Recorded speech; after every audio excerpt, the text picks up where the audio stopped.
Hey guys, Mike with the Kitchen Angle podcast. I just want to show much appreciation to some brand new listeners I've noticed that's been listening on the show. I've got new listeners from Morocco, some listeners from the country of France, as well as Poland. So thank you very much for joining the Kitchen Angle nation of this podcast. And thank you very much. It's always a great pleasure and privilege on my behalf to see brand new listeners to the show. So very much appreciation and welcome to the Kitchen Angle army of this podcast. So much love to all my brand new listeners out there. And you can always find me on Facebook at The Kitchen Angle, on Twitter at Angle_show, or anywhere you find a podcast such as Google, Spotify, Apple, or just basically Google The Kitchen Angle, and my show will pop right up on Google. So much love, much appreciation. Thanks, guys.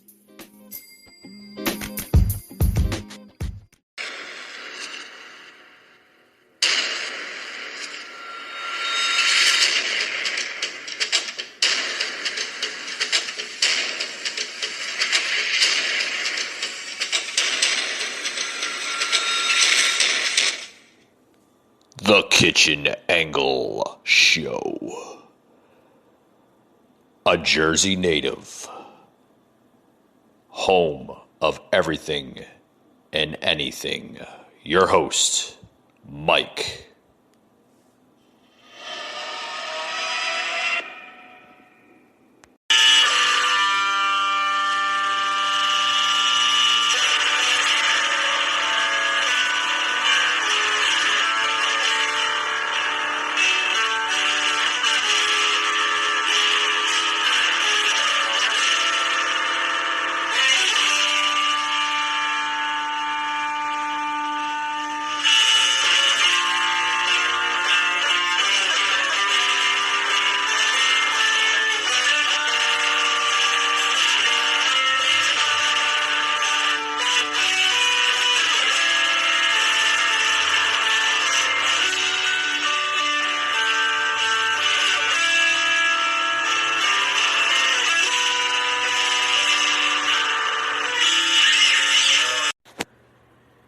Hey guys, welcome to another episode. God, what are we up to? We're up episode 16, season 1 here on the Kitchen Angle.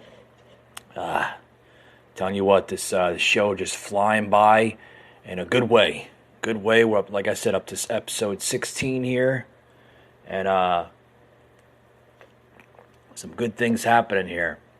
But happy Friday to everyone. Hope everyone is going to have a good weekend this weekend, and some blessings your way. Hopefully you'll have a better day if you're not having a good day. On to news here. We're seeing a second stimulus package being rolled out, but here's the thing with the stimulus package. A lot of folks are getting confused on pretty much the so-called amount and what they're getting. This part of the stimulus package, this second wave of stimulus here, it can be confusing here. As you know, or you may not know, the IRS have decided to roll out this part of the stimulus package on prepaid debit cards. So the confusion where I'm getting at is people are thinking that these debit cards that are coming in the mail to their house, to the mailbox there, is nothing but junk mail. Because basically, I'm reading the article here, and basically the way they had set it up was the cards were being placed in just blank envelopes, and to anybody's eyes, that might catch it as spam or junk mail, right? I mean, can you imagine how much junk mail I even throw out on a daily basis? I mean, I get tons of it every day, whether it's flyers or, advertisements to new restaurants or whatever.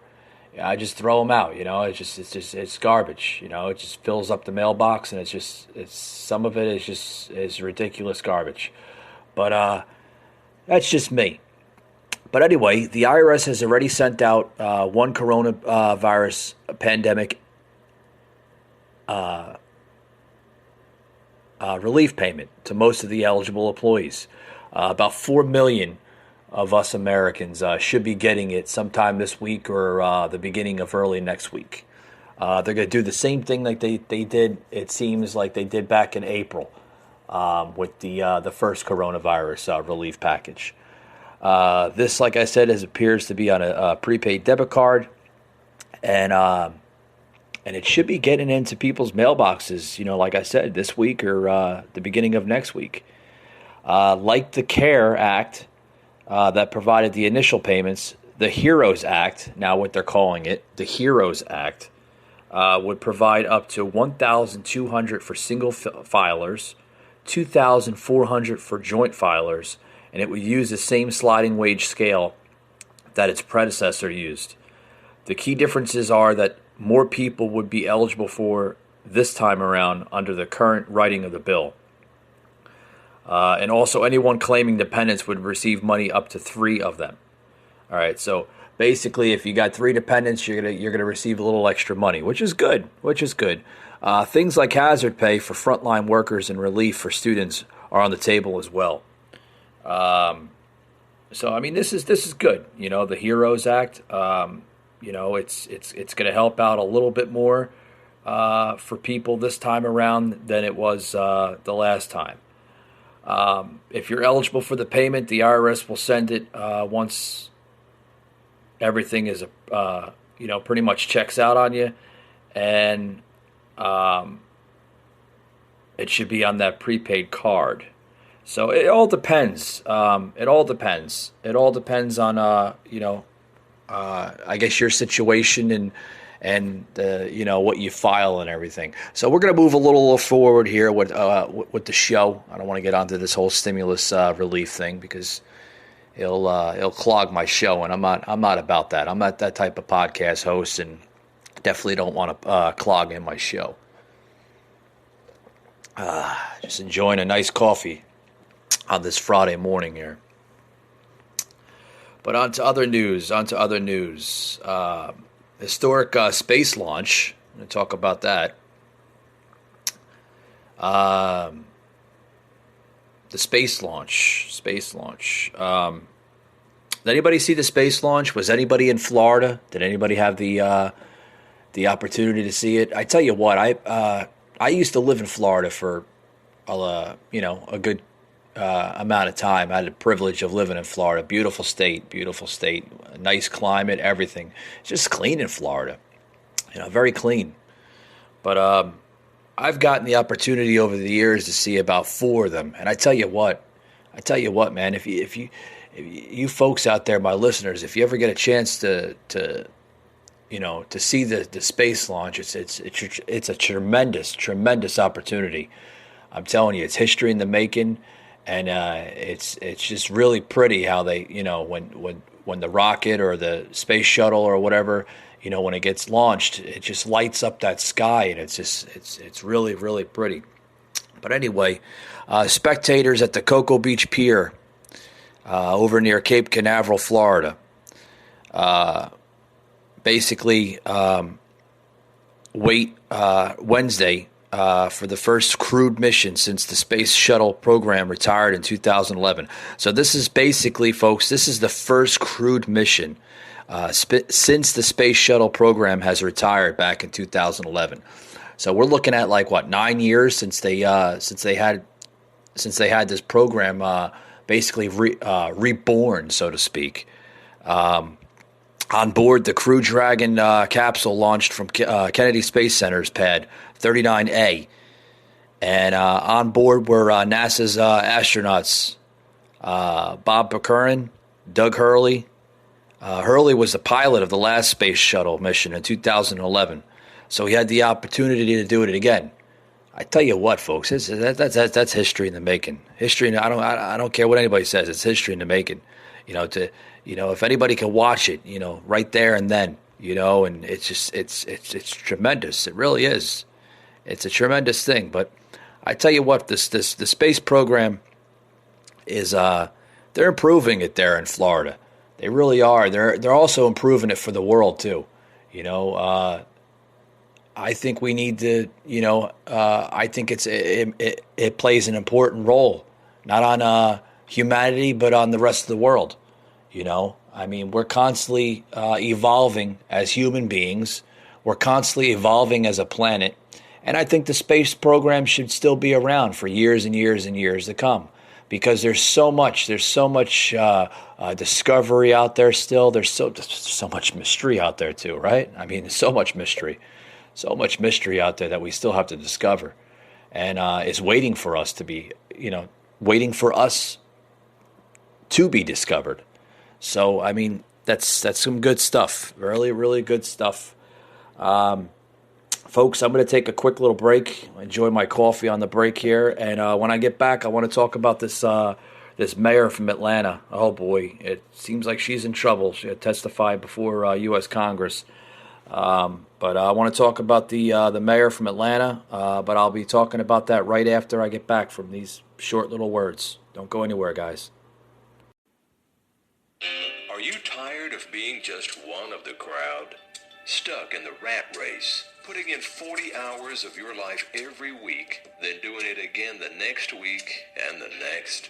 Feel as if your job or career is keeping you from doing things you really want to do in life? What if there were another way? Something you can start for virtually no investment. A business featuring products everyone needs and the ability to duplicate your time and energy worldwide so that even when you take time off, your business continues to grow. This system is easy to follow with proven techniques, 100% cloud-based, so you have no inventory, no shipping, and no collecting. You can be making money literally within the next hour. Qualify for a $500 a month lifestyle bonus within a week and be ready to quit your job in just a few short months. While no one can guarantee your success, what we can guarantee is that this product works. The system works, and thousands of people have already achieved exactly what we just described. The company is Be-Epic, featuring the most advanced health and wellness products around the world. Their leading product is Elevate, a once-daily capsule, providing energy, eliminating mental fog, elevating well-being, and providing essential nutrients, all natural and proven effective.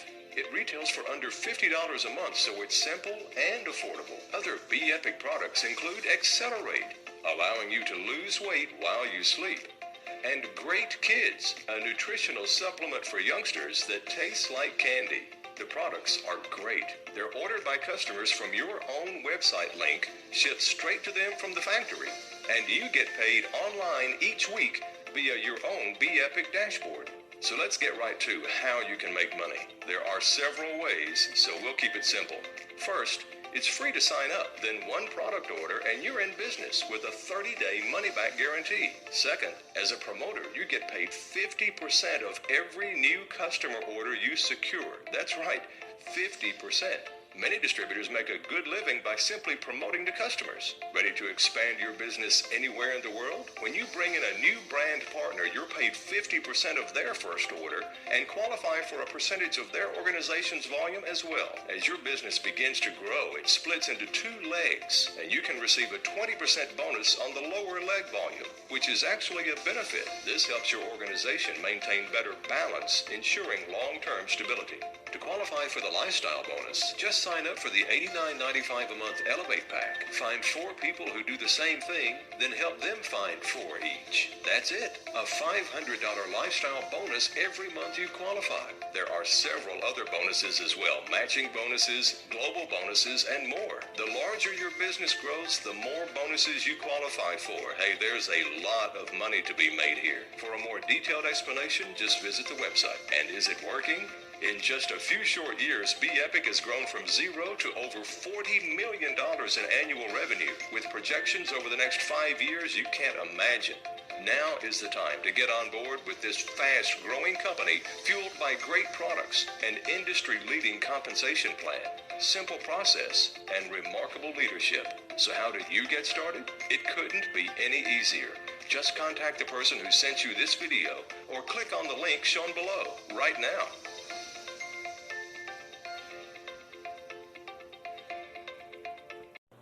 Hey, you guys, back to the show. Back to the show again. Anyways, happy Friday to everybody. Happy Friday. For those who's just joining in on the show, we're talking about a lot of different types of things today. A lot of different things. I'm getting into a lot of different types of hot topics, so to speak, in today's buzz lines here. But on the buzz line here, I want to talk about Atlanta's mayor, okay? And doesn't look good for Atlanta's mayor.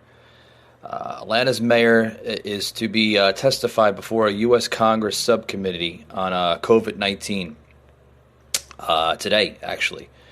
Atlanta Mayor Keisha Lance Bottoms will testify Friday before a U.S. Constitutional Subcommittee on the impact of the coronavirus on her city, along with 6 other mayors from across the nation. The reason why I say it can't be that good because it's never good when you have to testify not only through a regular circuit judge court system, but to testify on the U.S. Constitutional Subcommittee. Yes and no. I mean, it can't be good, right? I mean, if you got to be testified against the U.S. Congress, it can't be good at all. The noon hearing will focus on the need for additional federal funds to purchase personal protective and other health care equipment. Well, that's a good thing, I guess, right? The impact of the lack of federal compensation. Here it comes. I knew it. I told you. Did I tell you not? I knew. I knew there was a bad part about it. There's always a bad part about something.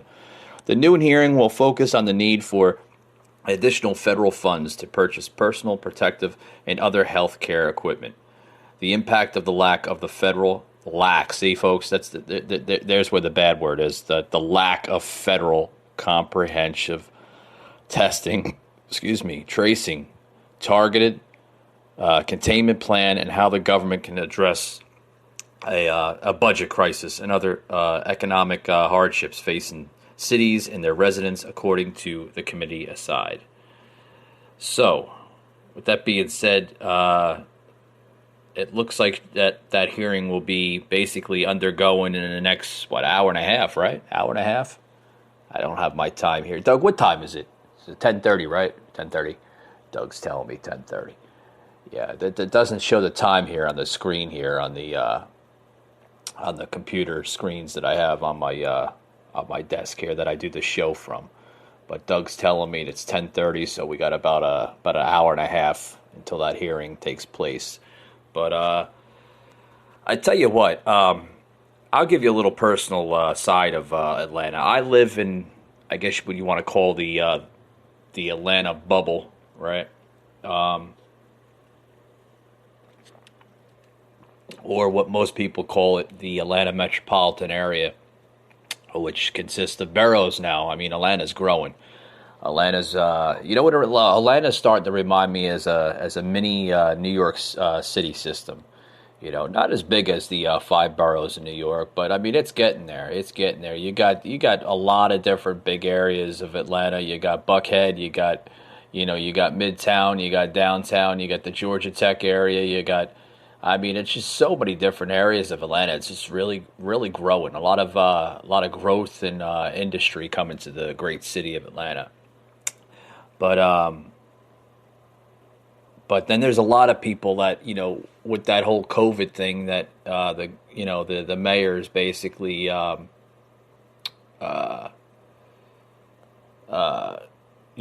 has to undergo the testimony. The mayor was getting heat for opening up his city way too early, and opening up his state way too early. So not only is the mayor, and then of course you got the governor, that just basically just getting nothing but heat. But you know what, folks? Like I say,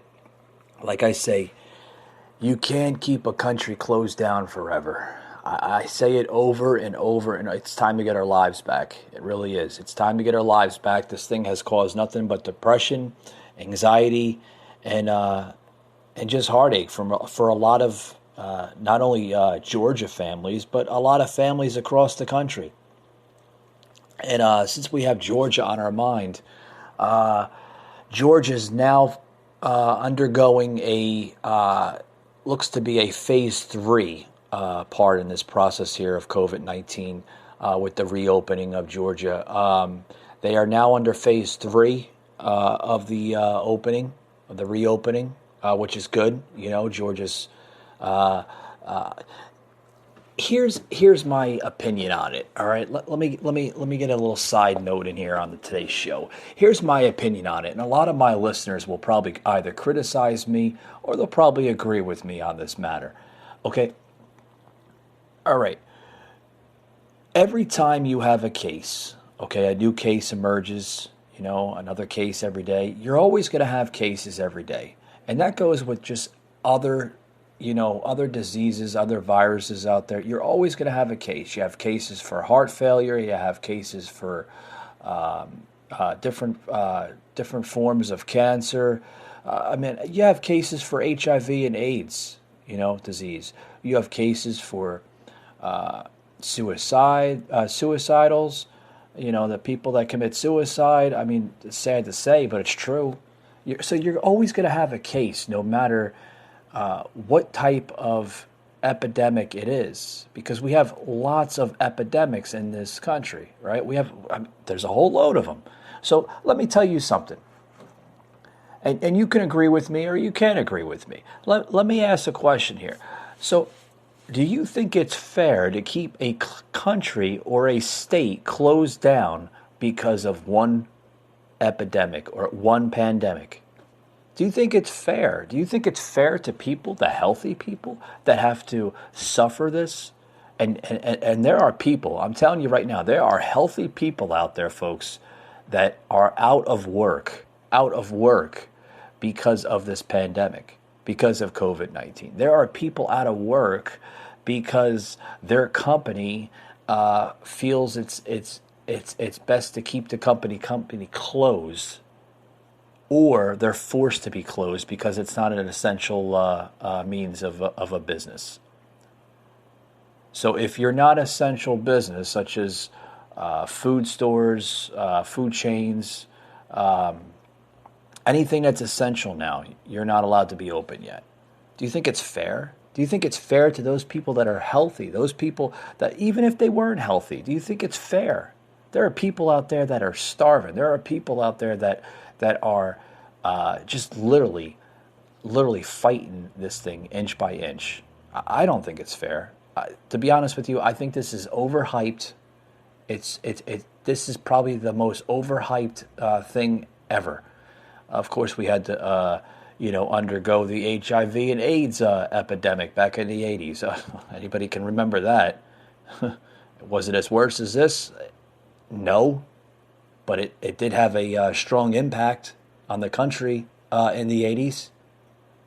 People had to suffer from that pandemic, just like every other pandemic. I can go on on this show. Ebola, Zika, the H1N1 swine flu, crazy Y2K in 2000, right? Everybody thought that the computers were going to basically shut off and the calendars were going to go back to the year one.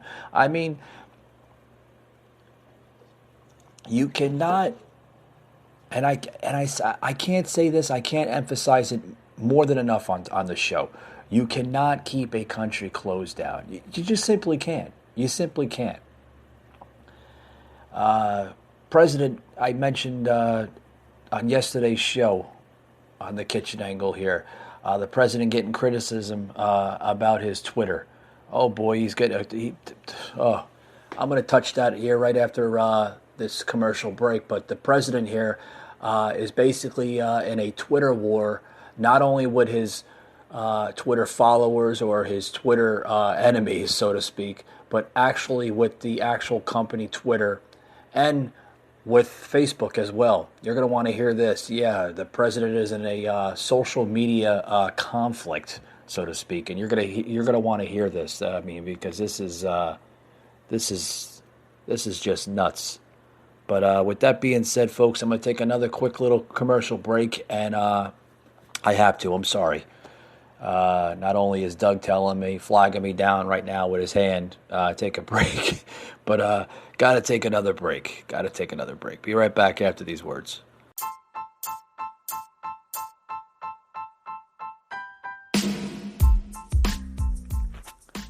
Hey guys, if you're out there trying to look for a new product, a natural product, you want to get off the strong medications, the strong everything in this crazy world today we live in.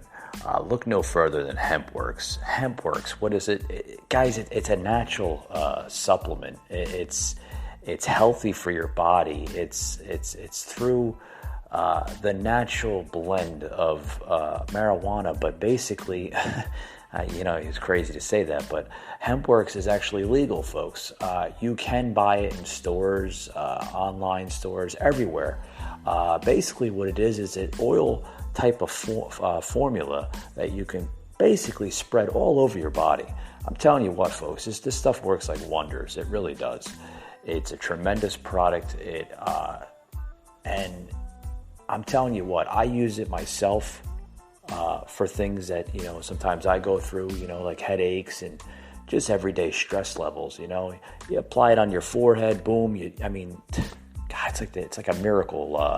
I call it the miracle pill, so to speak. But it's oil based, and I tell you what, guys, that headache goes away within minutes. Try HempWorks. Just log on to HempWorks.com. You can Google it, HempWorks, HempWorx. Make sure you put the X at the end. So it's HempWorks. Google that right now, guys. I'm telling you what, there's, so many different products on their page that you can, you can scroll through, look at it, see if it's the right product for you first. And I'm telling you what, guys, this product, you're going to love it. They stand by their money too. So, Google HempWorks today, guys. You'll love it.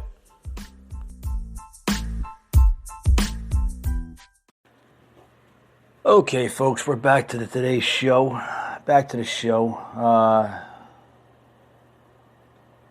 So, which is good. We're done with all our breaks. Thank God. To be honest with you, folks, I can do this show for 60 minutes. I can do it for 90 minutes. I can do it without any breaks. I'm one of those podcast hosts that can. I can. I got the. Not only do I have the endurance, I have the stamina. I have all that energy. I can do it. I can do it for 60 minutes. I can do it for 90 minutes. But the show needs breaks, which is required. So it's okay. I take my breaks. It gives me a time to let loose a little bit, get my head back in the game, understand what I'm going to be talking about next. I get my little coffee in, which I'm still drinking right now. I got my coffee here. It's delicious coffee. I don't know if anybody's a coffee junkie out there, but I love my hazelnut coffee. Can't get enough. I love it. Little hazelnut creamer with some Equal. Oh, I use the Equal. You know why I use the Equal? Because the Equal doesn't have all those bad toxins in the sugar, And too much sugar is not good for you. Yeah, you need some sugar. The body does need sugar, but too much of it's not too good for you. But we're talking about now, right before I took my break, we're talking about this conflict here that the president's in. The president's in a really bad conflict with Twitter. Not too good. The social media executive order. Yeah, see, which he signed. Yes, it is actually a bill, folks. The President Trump signs a social media executive order just yesterday. And I'm telling you what, right now, folks, this is trending. Not only is it trending in the nation here, but it's trending worldwide. It's probably the number one trend right now in the world. That this new executive order that President Trump just signed, what's being called as a social media executive order. What is this order here? Sure, you want to care to understand it, no problem. Trump's Twitter tantrum is a distraction for everybody, including himself, what the haters are always saying. Now they're criticizing him about this. That's what I was talking about. That's basically the headline that we're seeing now on newspapers and across the nation here is Trump's Twitter tantrum. We all know that about 100,000 Americans have died from the coronavirus. And what does this have to do with the Twitter? I'll tell you right now. Trump is worried about a fact check on Twitter, of course, of what the criticism and what the haters are saying here. But what's in this bill here, this is executive order, okay, is basically, it's an underline. It's more or less an underline bill than an actual executive order. It's written up as an executive order, but what it is it's actually a underline of a bill, okay? And it's basically labeled that that through the Constitution, even social media pretty much can't cross-examine you as a citizen. And that's pretty much what it says here. There is a lot going on right now, and to say the least, a global pandemic or an epidemic, recession, millions without people without jobs, riot, and that's pretty much what the president had said over a tweet.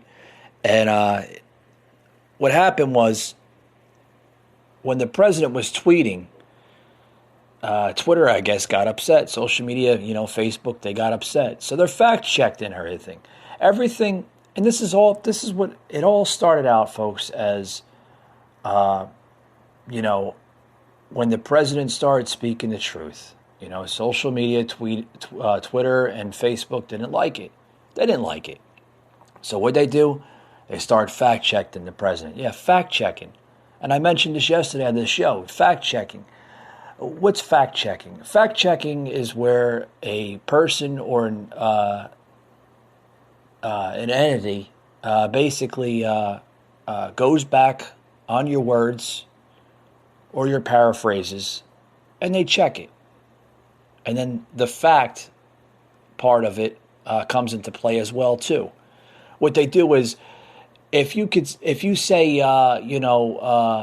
there's rioting going on and protesting going on Broadway and Canal in New York City, what will happen? Well, Fox will get in there, CNN will get in there, CBS, all the news anchors, right? All the news networks, they'll get out there and they'll fact check it. That's what fact checking is. They'll go over there and they'll actually see it for themselves and see if there's actual riots going on. And if there isn't, well, folks, that's where fake news comes into play. So somebody is basically making up a story that's not true just to get the story out there. They're story junkies. That's what independent news anchors and personalities do just to make money. And that's what the mainstream news is doing right now. Sometimes they do it, and sometimes they'll actually take a true story and they'll twist it around a little bit. Well, before this whole fact-checking, the president was doing fact-checking, but he wasn't doing the fact-checking that the social media platforms are doing. He would tell you the truth about something and not twist it around like the mainstream media would do. So the president is in somewhat of a war or a debacle over social media, because every time he tweets, They have to fact check it. They have to fact check every part of his tweets. They have to make sure that he's not making social media, mainstream media, and the Washington swamp look like idiots. Oh yeah, yeah. To be honest with you, this is what the president had said, okay? And ever since he said it, okay, not only did he say it in his social media executive order, he has also said it in weeks and weeks and weeks prior to that. He even said it in his campaign. So just because he's saying something, they're getting upset? I'm telling you, folks, this is your country. The president accused Twitter of interfering in the 2020 presidential election and is stifling a free speech. So basically, this is what happened. He continued to rail against the company and is now threatening to strongly regulate or close down social media companies. He signed an executive order just yesterday on Thursday that will attempt to follow regulators to go after Facebook, Twitter, and Google for how they handle content posted on their platforms. He and other Republicans are specifically targeting Section 230, a part of the 1996 Communication Act that acts as a shield and a sword for internet platforms. So basically what he's doing is he's taken this Communication Act of 1996 and he's basically, kind of regulating a little bit, protecting free speech. Because, listen, if a social media platform, whether it's Google, whether it's Twitter, whether it's Facebook, whether it's MySpace isn't around, right, Doug? Okay, I'm sorry, folks. Anybody remember MySpace? It was like pretty much the original Facebook. But anyway, all your social media platforms, what he's doing is he's protecting free speech. He's protecting free speech because if you can't post your thoughts, your emotions, your expressions on social media, not only to your friends, your family, your followers, your whatever, business colleagues, if you can't post that without getting an attack from the platform itself, what is that doing, folks? It's being your liberties, your free speech, everything you look for in the Constitution, this great country of ours, is being stripped away. It's being stripped away from social media.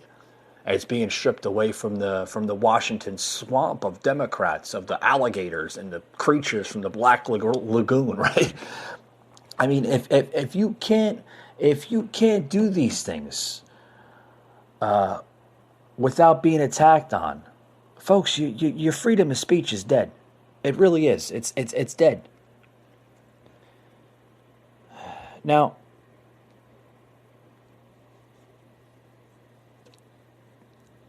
am I for the president that made this decision, this executive order? Sure, because we have to protect free speech.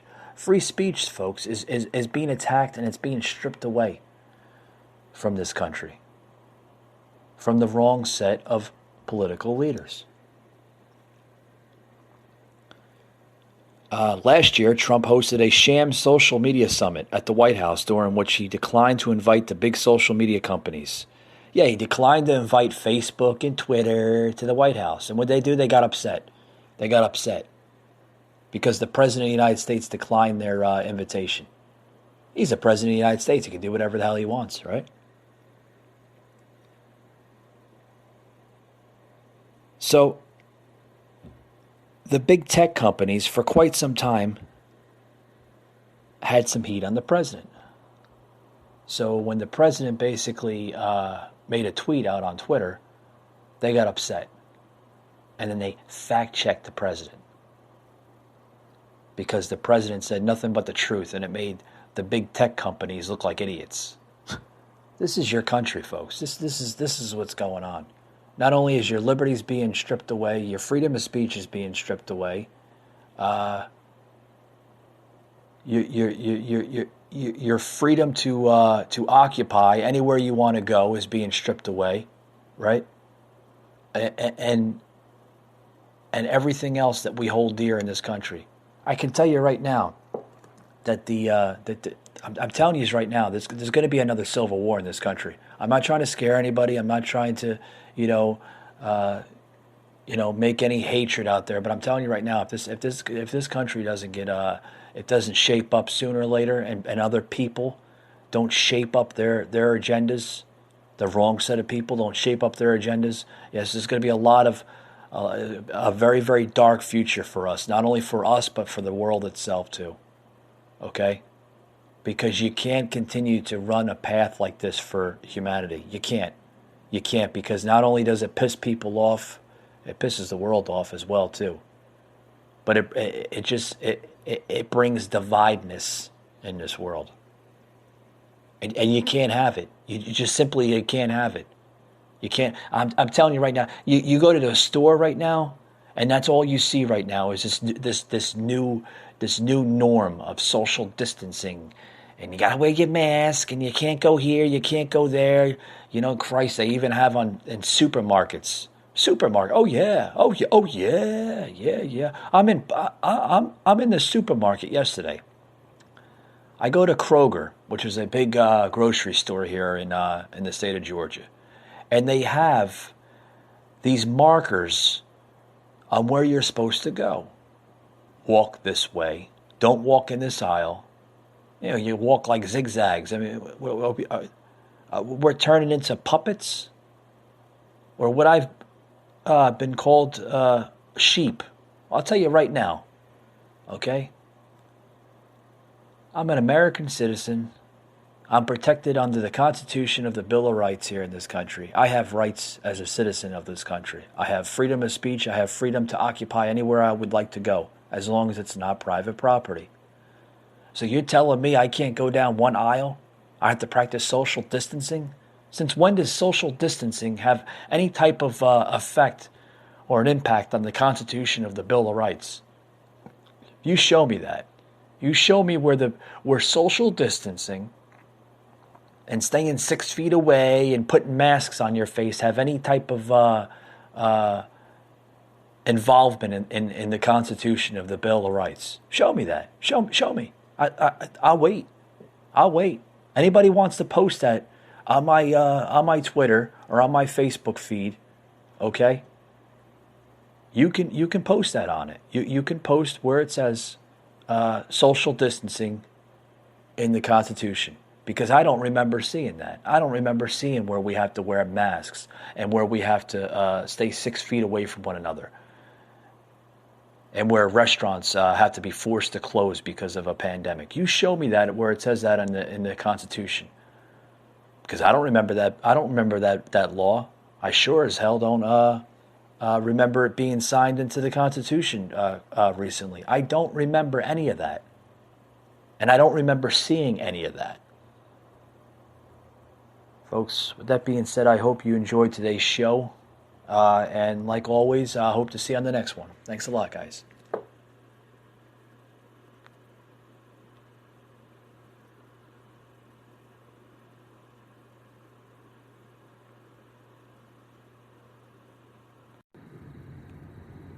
Nothing! You lose! Good day, sir!